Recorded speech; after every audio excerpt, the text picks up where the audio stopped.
Hello student, this is Shaheen and in this particular lecture video we are going to discuss the revision session of organizational behavior और इसमें हम सबसे पहले unit 1 discuss करेंगे।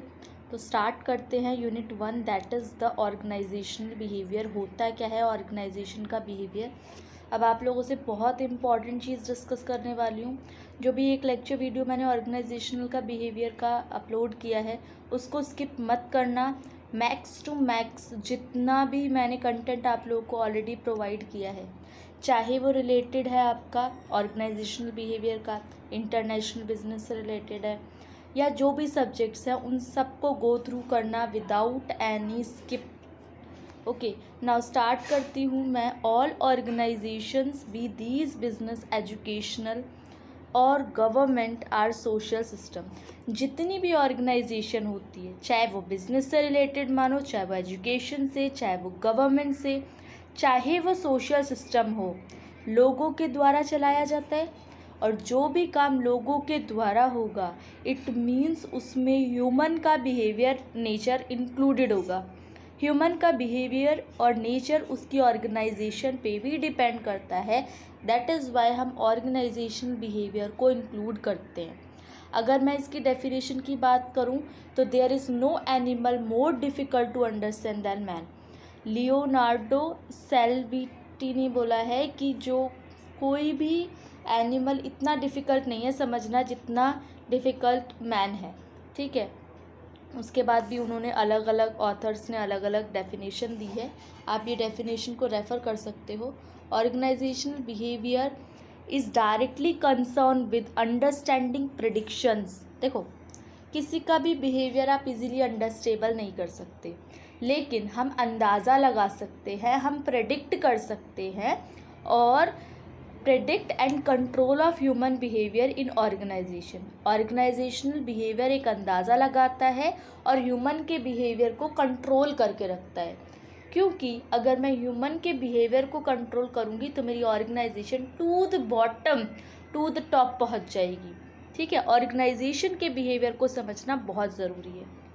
अगर मैं ऑर्गेनाइजेशन के बिहेवियर की बात करूं तो वो पीपल हो सकता है, पीपल के बाद स्ट्रक्चर होगा, टेक्नोलॉजी होगा और इन्वायरमेंट होगा। पीपल क्या कहता है?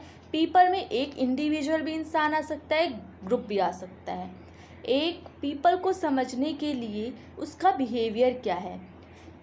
They become happy by having gains, वो खुश होते हैं जब उनको प्रॉफिट होता है। जब नुकसान होता है तो उनको क्या होता है, सैड होते हैं वो।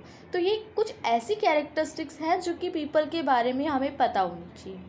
जब आप एक ऑर्गेनाइजेशन की बात करते हो तो आप ये भी ध्यान में देते हो कि ये जो ऑर्गेनाइजेशन है या जो भी पर्सन मेरी ऑर्गेनाइजेशन से रिलेटेड है उनका सोशल बैकग्राउंड क्या है। जैसे कि आप लोगों को पता नहीं कि पता है कि नहीं, जैसे कि मैं डिस्कस करती हूँ कि जब वेरिफिकेशन किया जाता है ना, जैसे जो बड़ी बड़ी कंपनीज़ होती है, अमेज़ॉन या उनको मान लो टाटा कंसल्टेंसी जो है वो सर्विसेज, वो जब अपने एम्प्लॉयज़ को रखती है ना तो वो वेरिफिकेशन करवाती है ये देखने के लिए कि उनकी जो एक्चुअल में एम्प्लॉयज़ हैं वो वर्किंग कहाँ है, उनका बैकग्राउंड किस तरीके का है। तो ये भी एक तरीके से क्या बता रहा है, आपका ऑर्गेनाइजेशन का बिहेवियर बता रहा है। स्ट्रक्चर में इन्होंने बोल रखा है कि दो टाइप्स है सोशल सिस्टम के, एक side by side in an organization. One is formal and the other one is informal. देखो, फॉर्मल और इनफॉर्मल दोनों ही कहीं ना कहीं बिजनेस के पॉइंट ऑफ व्यू से इम्पॉर्टेंट है। अगर आप प्रॉपर्ली फॉर्मल ऑर्गेनाइजेशन इंक्लूड कर दोगे ना तो भी दिक्कत हो जाएगी, क्योंकि अगर आप एक इनफॉर्मल स्ट्रक्चर इंक्लूड नहीं करते हो अपने मैनेजमेंट में तो लोग आप आपस में इंटरेक्ट नहीं कर पाएंगे, अपने आप को ये पॉइंट ऑफ व्यू नहीं रख पाएंगे कि मेरा ये पॉइंट ऑफ व्यू है। टीम्स, ग्रुप्स वहाँ पे फॉर्म नहीं होंगे। ठीक है, तो वो भी एक तरीके का ठीक नहीं है। लेकिन आप पूरी तरीके से अगर इनफॉर्मल स्ट्रक्चर की तरफ चले जाओगे ना तो ग्रुप्स बन रहे हैं, गॉसिप्स हो रही है, र्यूमर्स क्रिएट हो रहे हैं। ठीक है, डिसीज़न लेट हो रहा है, ये टाइम इफ़ेक्टिव नहीं है। तो इस तरीके की आपको इनफॉर्मल स्ट्रक्चर में भी देखने के लिए मिलेगी। तो स्ट्रक्चर को दोनों के मॉडरेट लेवल पे रखना पड़ता है उनकी गोल और ऑब्जेक्टिव के हिसाब से ना। अगर मैं टेक्नोलॉजी की बात करूं तो टेक्नोलॉजी जो है वो रिसोर्सेज से रिलेटेड होती है और हम ये कोशिश करते हैं कि the people which people work and also affect the task that they perform. Technology benefit होनी चाहिए जो ऑर्गेनाइजेशन के बेनिफिट के लिए होनी चाहिए। इन्वायरमेंट, देखो इन्वायरमेंट कंट्रोलेबल नहीं होता। दो टाइप के हमने इन्वायरमेंट सीखे हैं ना। Environment means nature. एक दो टाइप के हमने इन्वायरमेंट सीखे हैं, एक इंटरनल होता है, एक एक्सटर्नल होता है। इंटरनल में आपका आ जाता है जो कि हमारे बिजनेस पॉइंट ऑफ व्यू से इंक्लूडेड होता है। एक्सटर्नल में आपके माइक्रो और मैक्रो इन्वायरमेंट्स आ जाते हैं। तो इसके अंदर होता है क्या है, इन्वायरमेंट वो सारे फैक्टर्स होते हैं जो कि आपके बिजनेस को एनी हाउ अफेक्ट कर रहे हैं, डायरेक्टली और इनडायरेक्टली। जैसे कि कस्टमर अफेक्ट करेंगे नहीं करेंगे, करेंगे। सप्लायर अफेक्ट करेंगे कि नहीं करेंगे, करेंगे। गवर्नमेंट, बैंक्स, ये सब हमारे बिजनेस को डायरेक्टली और इनडायरेक्टली अफेक्ट करेंगे। वो हो गए आपके इन्वायरमेंट में। नाउ अगर मैं नेचर और स्कोप की बात करूं तो ये एक सेपरेट फील्ड है स्टडी की, एक डिसिप्लिन नहीं है कि आपने फॉर्मल स्ट्रक्चर बना दिया लोग उसके हिसाब से काम करेंगे। जो एक ह्यूमन होता है या उसका जो बिहेवियर होता है वो एक सेट पैटर्न पे बेस्ड नहीं होता, वो फ्लक्चुएट करता है। ठीक है, तो उसी को बात कर रहे हैं। फिर इंटरडिसिप्लिनरी अप्रोच, जो ऑर्गेनाइजेशन बिहेवियर होता है is essential and intermediate approach to study human behaviour. जब हम ह्यूमन के बिहेवियर को स्टडी करते हैं, ठीक है, it tries to integrate the relevant knowledge. मैंने कितनी नॉलेज गेन करी, psychology, sociology, anthropology, to make them applicable for studying. इस तरीके से उसको हम बना देते हैं कि वो स्टडी के लिए क्या हो, हेल्पफुल हो। Applied of science, applied of science का मतलब है जो ऑर्गेनाइजेशन बिहेवियर है वो एक तरीके की साइंस पे डिपेंड है, रिसर्च पे डिपेंड है। डिफरेंस जो कि प्योर साइंस नहीं है, लेकिन काफ़ी ज़्यादा रिसर्च के बाद हमें किसी के बिहेवियर के बारे में स्टडी में पता चला है। नॉर्मेटिव साइंस क्या है, organization behaviour is a normative science भी है, while the positive science discuss only cause effect relationship. Cause and effect relationship, अगर आप ऐसा करोगे तो आपको उसके बदले में ऐसा मिलेगा, तो ये कॉज एंड इफेक्ट रिलेशनशिप होता है ना।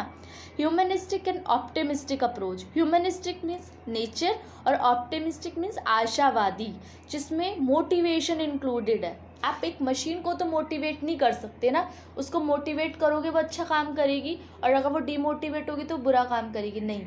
लेकिन आप ह्यूमन के साथ ऐसा कर सकते हो, तो वो ऑप्टिमिस्टिक अप्रोच होती है। और total system approach, total system approach का मतलब ये एक ऐसा सिस्टम है जो कि सारे वेरिएबल्स को एक साथ लेके चलता है, सारे वेरिएबल्स जो कि बिजनेस को या ऑर्गेनाइजेशन को फंक्शनिंग में अफेक्ट कर रहे हैं, वो सारे फैक्टर्स को जब हम इक्वल लेके चलते हैं, प्लस कर देते हैं, तो वो आपका टोटल सिस्टम अप्रोच कहलाएगा। नाउ स्कोप ऑफ ओबी, ओबी का स्कोप क्या है, तो हम ये समझते हैं 3 कवर्स दे रखे हैं इसमें, एक इंडिविजुअल, एक ग्रुप ऑफ इंडिविजुअल और एक ऑर्गेनाइजेशन। इंडिविजुअल एक पर्सन है जिसका बिहेवियर अलग अलग हो सकता है, उसकी पर्सनालिटी अलग, उसका परसेप्शन अलग, कोई भी चीज़ को मानने का एक तरीका अलग, एटीट्यूड अलग, वैल्यू अलग और जॉब की सेटिस्फेक्शन अलग, अलग अलग हो सकती है। लेकिन जब आप इंडिविजुअल को ग्रुप्स में डिवाइड कर देते हो तो वहाँ डिफरेंट डिफरेंट इंडिविजुअल के different different points of view होंगे।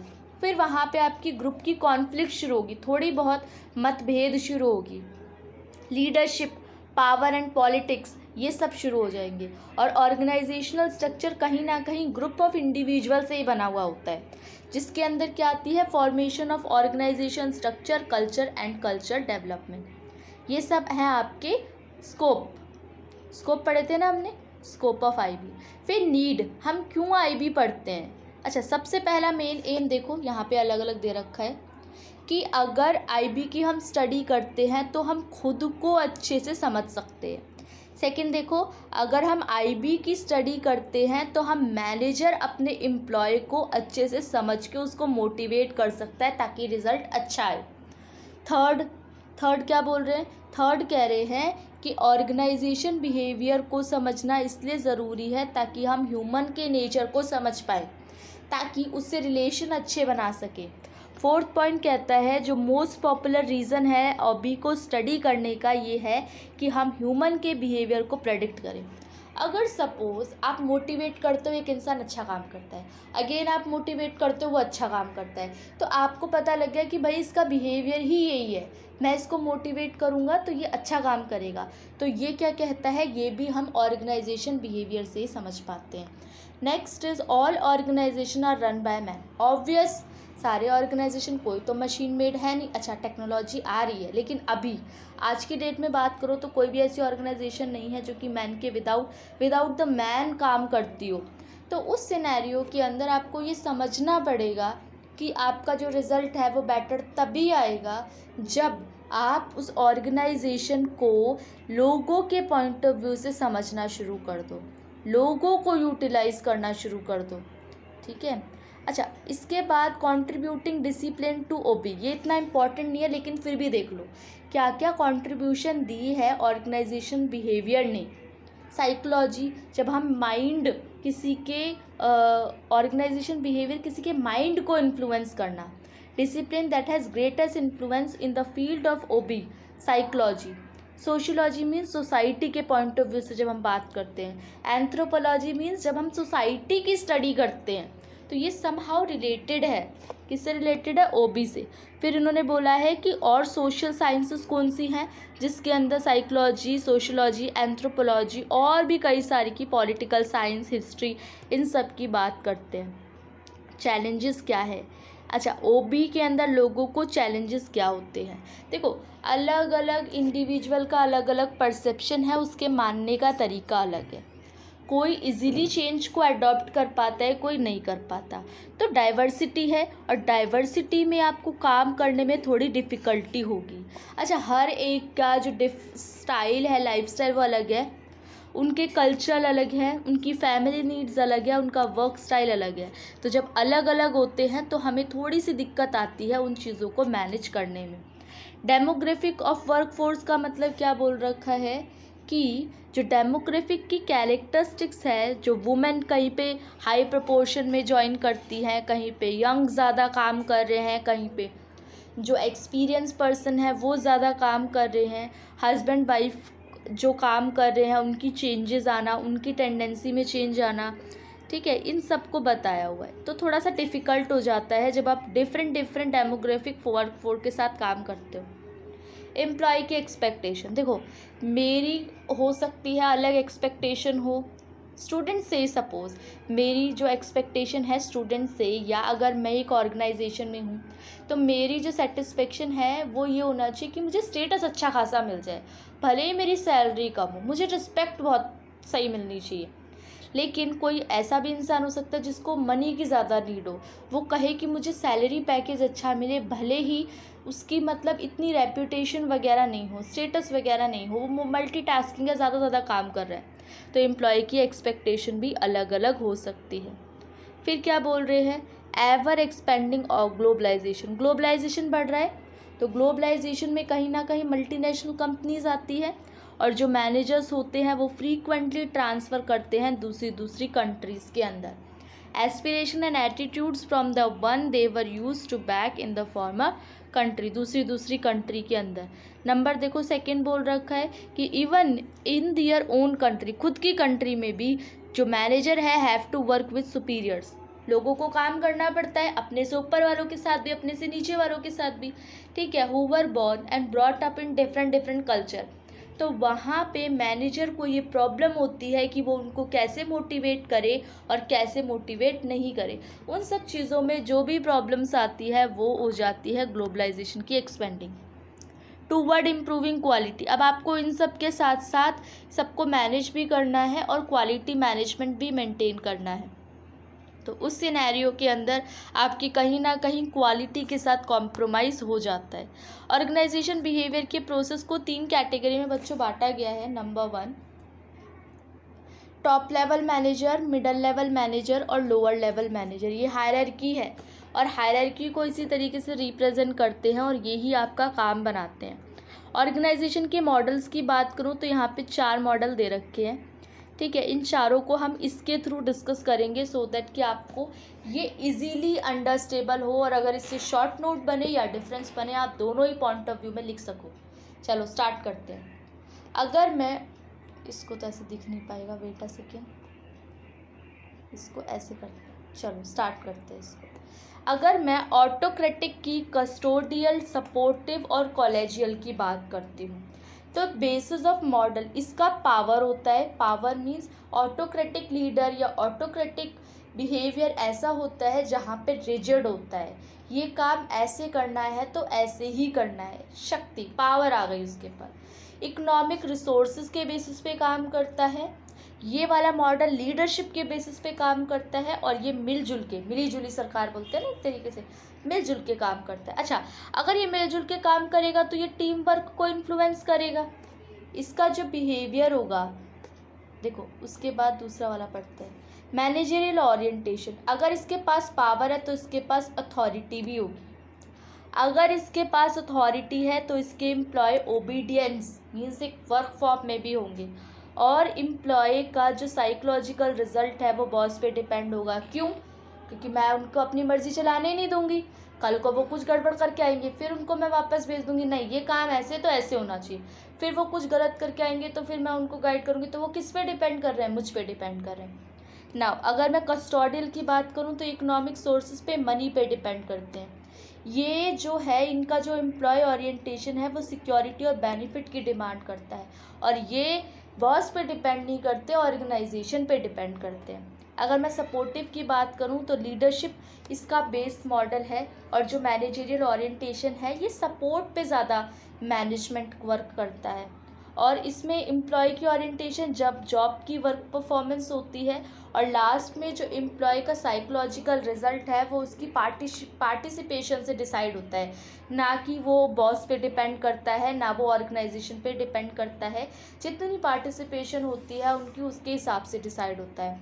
अगर कॉलेजियल की बात करूँ तो ये मैंने बता दिया, इसका बिहेवियर रिस्पॉन्सिबल होता है और ये सेल्फ डिसिप्लिन पे है। अगर एम्प्लॉय की नीड की बात करूँ तो यहाँ पे सब्सिस्टेंस रहती है, यहाँ पे सिक्योरिटी है कॉलेजियल के अंदर, फिर यहाँ पे स्टेटस और रिकॉग्निशन दिया जाता है, यहाँ पे सेल्फ एक्चुअलाइजेशन, खुद की नीड को फुलफिल किया जाता है। परफॉर्मेंस रिजल्ट ऑटोक्रेटिक है तो मिनिमम होगा, इसमें थोड़ी सी कॉपरेशन होती है, ये ऑकवर्डनेस स्ट्राइव्स पे होता है, और इसका जो रिज़ल्ट होता है वो मॉडरेट होता है, क्योंकि ये कहीं ना कहीं पार्टिसिपेटिव को इन्फ्लुएंस कर रहा है। बच्चों मैं कोशिश कर रही हूँ, देखो जितना ज़्यादा से ज़्यादा आपको कंटेंट प्रोवाइड कर सकूँ। इम्पॉर्टेंट का भी मेरे पास टाइम नहीं है कि मैं सारे पेपर को एनालाइज करके आपको जल्दी जल्दी बता दूं, और सपोज़ अगर मैंने बता भी दिया और वो पेपर में नहीं आया तो फिर वो बहुत ज़्यादा दिक्कत हो जाएगी आप लोगों के लिए।